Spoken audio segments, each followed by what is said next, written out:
Vamos lá, pessoal, vamos retornar. Tive que parar um pouquinho a gravação, tivemos um problema técnico aqui. Não fui no banheiro não, tive que resolver um problema dentro de casa mesmo. Então vamos lá, pessoal, vamos retornar ao nosso vídeo. Imagina, o professor foi dar uma aliviada e voltou. Pois bem, meus amigos, vamos voltar então para o nosso estudo de segunda fase. Vimos o endereçamento, falei para vocês, não tem essa história de juiz federal do trabalho, nem juiz de direito do trabalho. A justiça do trabalho é uma área especializada, não é parte da justiça comum. Beleza, beleza, beleza. Agora vamos ao segundo tópico. Doutores, aí vem a dica. Nós vamos pular de 3 a no máximo 4 linhas. De 3 a no máximo 4 linhas e vamos para a qualificação das partes. Aí toma cuidado com uma coisa. Brunão, espera um pouquinho. Eu não teria que pular 7 linhas? Ou, no lugar de pular 7 linhas, o que você acha de eu escrever 4 linhas? Doutores, eu não tenho nada contra quem faz isso. Entretanto, eu não indico aos meus alunos. Ô Bruno, por que você não indica isso aos seus alunos?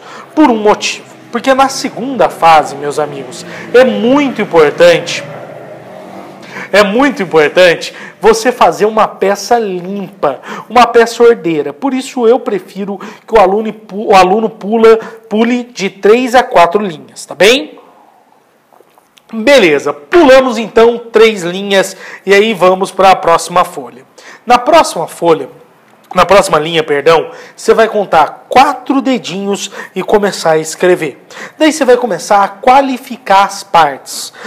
Como que funciona? Você vai qualificar o empregador e o empregado, que aqui vão ser chamados de reclamante e reclamado. Só toma cuidado com uma coisa.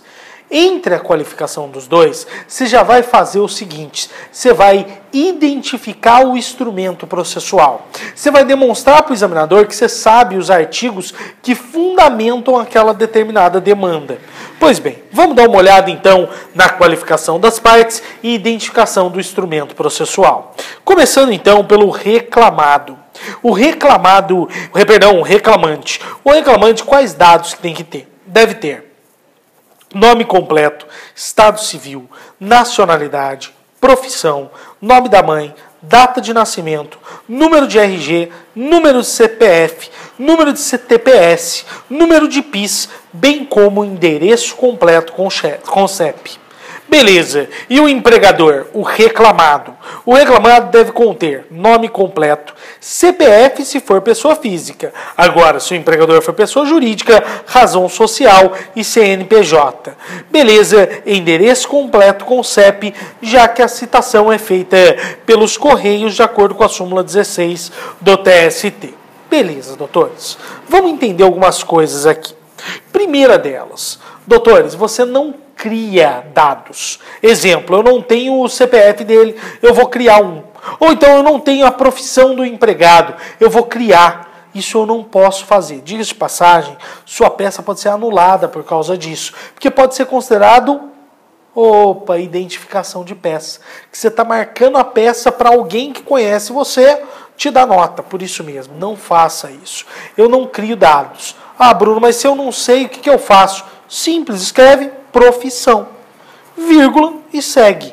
Ou seja, quando você não souber o dado, você não o cria, você simplesmente escreve de acordo com o modelo.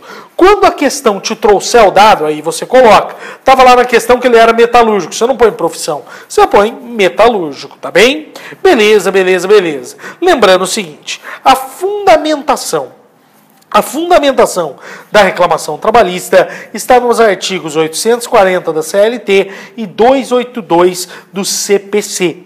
Eu preciso da citação dos 2 artigos para fundamentar minha demanda. Então vamos lá. Como é que fica o nosso modelão? Acompanhe comigo a leitura do nosso modelo. Vamos lá? Nome, nacionalidade, estado civil, profissão, profissão, nome da mãe, data de nascimento, número de RG, número de CPF, número e série de CTPS, número de PIS, endereço completo com CEP. Algumas pessoas falam assim, Bruno, no lugar de escrever por extenso número, eu posso pôr aquele N com a bolinha do lado? Pode, sem problema nenhum.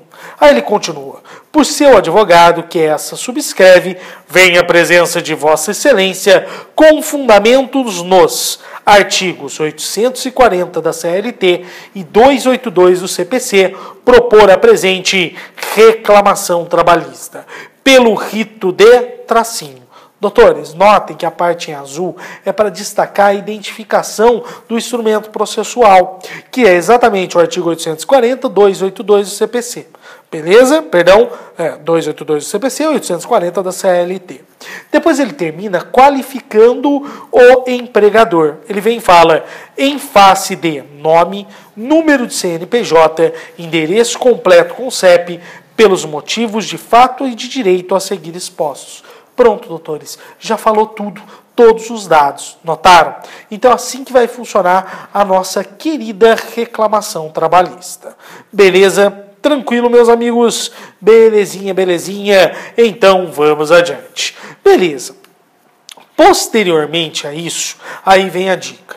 Alguns professores, incluindo o professor André Paes de Almeida, continua colocando da conciliação prévia, tá bem? Da comissão de conciliação prévia. Nas minhas peças eu não vou exigir a abertura mais da comissão de conciliação prévia. Acho que já não tem mais necessidade, não está sendo incluído aí nos espelhos da OAB, por isso mesmo não vou trazê-lo mais como obrigatório. Posteriormente à qualificação das partes, vamos ao contrato de trabalho. Contrato de trabalho, meus amigos, é muito simples. É trazer os dados da relação de emprego. Aí é a grande questão. Brunão, espera um pouquinho, rapaz, que eu mal lhe pergunte. E se porventura não houver vínculo? Continue pondo no contrato de trabalho. Por quê? Simples, meus amigos. Eu posso requerer o vínculo na ação porque antes não estava existindo um vínculo. Mas existia sim um contrato de trabalho. Como assim? Quando você pede o vínculo, você está pedindo um contrato de trabalho de forma tácita. Ou seja, eu preciso desses dados. Então, toda vez, mesmo quando eu peço o vínculo, eu tenho que abrir do contrato de trabalho. Sendo que os dados vão ser data da admissão, data da rescisão, se houver, motivo da rescisão, salário sendo o último, jornada de trabalho, tá bem? Vamos ver como é que fica o nosso modelo? Só lembrando o seguinte: terminei de qualificar as partes. E aí, o que eu faço? Eu pulo uma linha e escrevo no meio da folha, bem no meio do contrato de trabalho. E embaixo dele, sem pular linha nenhuma, eu começo a escrever isso daqui. O reclamante iniciou suas atividades laborativas na reclamada em tracinho, exercendo a função de tracinho, trabalhando sempre das tracinho às tracinho horas, vírgula, de tracinho a tracinho. Foi demitido sem justa causa em tracinho, quando então percebia salário de tantos tracinhos por tracinho. Bruno, que negócio é esse de tracinho? O tracinho funciona assim. Quando eu tiver os dados do contrato de trabalho, eu coloco. Quando eu não tiver, eu coloco com tracinho mesmo. Ou seja, a questão não me trouxe de que horas até que horas ele trabalhava. Eu vou colocar? Vou, mas eu não vou criar dados. Ah, não entendi, Bruno. Simples. Eu vou colocar assim,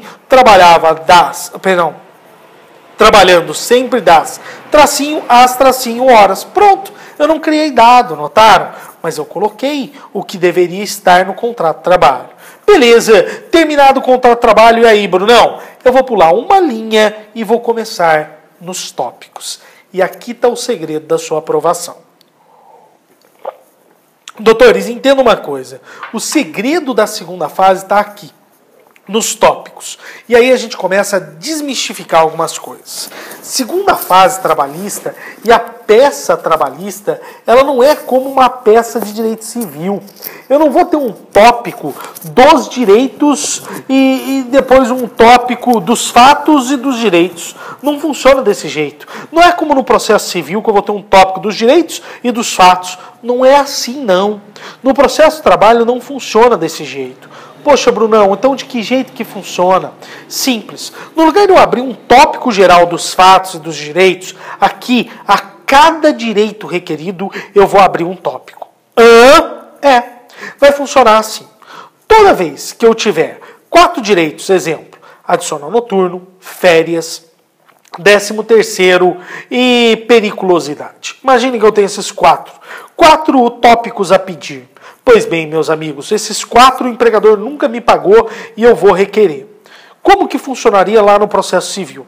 Eu contava tudo num tópicozão gigante dos fatos e depois nos pedidos eu punha tudo, nos direitos, tudo lá. No processo de trabalho não é assim.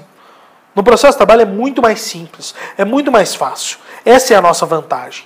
Para cada direito requerido, um tópico. Então eu vou abrir um tópico para 13º, um tópico para adicional noturno, um tópico para periculosidade e um tópico para as férias. Vai ser assim.